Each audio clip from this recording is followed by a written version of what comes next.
So you told us about the kind of family you wanted. And I started to think about who we might have in our pool that could fit well with you. There's always a chance, and it's a nice chance, but we don't always get that for geographical proximity. Our families come from all over the world. In your case, your family was in New England. So it was kind of nice to be able to have them close by and be more involved physically. Yes. Tell us what the matching process was like for you, how we got started on that.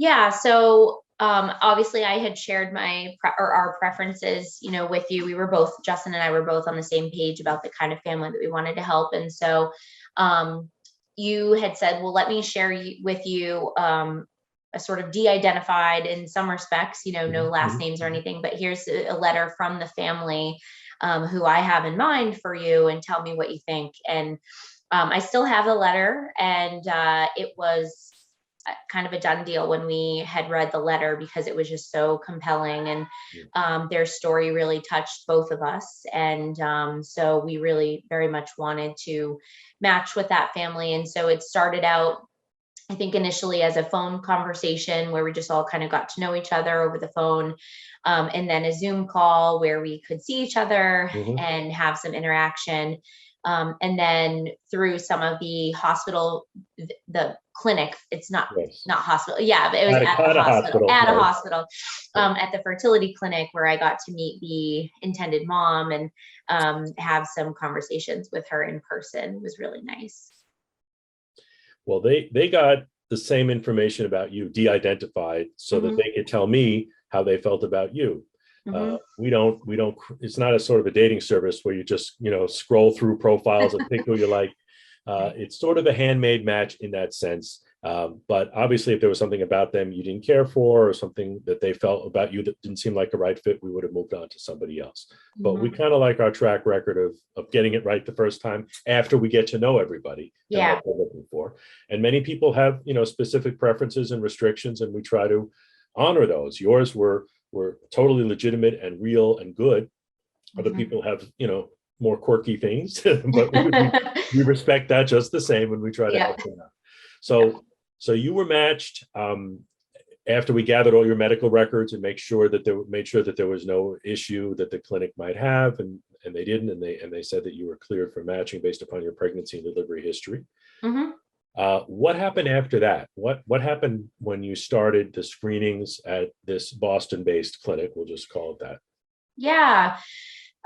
So after all the clearings, then there were a couple visits where they did some mock procedure. Like, I think the first one was a mock transfer, where they just kind of take a look at your uterus and basically imitate what it would be like to have the transfer occur. So you, at least for me, that dispelled a little bit of the mystery behind the process.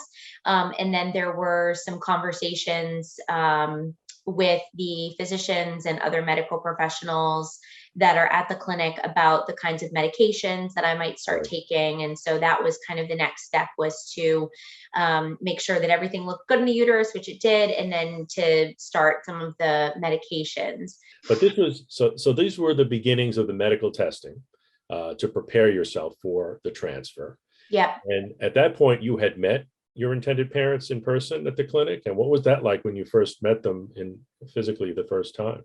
Yeah, it was really nice. It was a little emotional too, to meet the intended mom, we'll call her Lisa, to meet her that first time at the clinic, just because we had talked a few times and seen her. And I guess you can kind of tell what she's been through. And so I really felt that. And I felt just like an unspoken gratitude, but also just this natural connection. So that was just a really nice experience to finally get to meet her in person. And just recently I got to meet the intended dad at the 20 weeks ultrasound, which was the first time I met him in person because of COVID. But that was really nice. He was nice. Part of some screening calls, I guess, when everybody was together, right? You just had yes. The husbands were part of those calls as well, and some of the social work meetings and stuff. So yeah, there were actually, even in their background, some similarities between their experiences and ours, and those were some of the factors that I felt kind of drew us to them.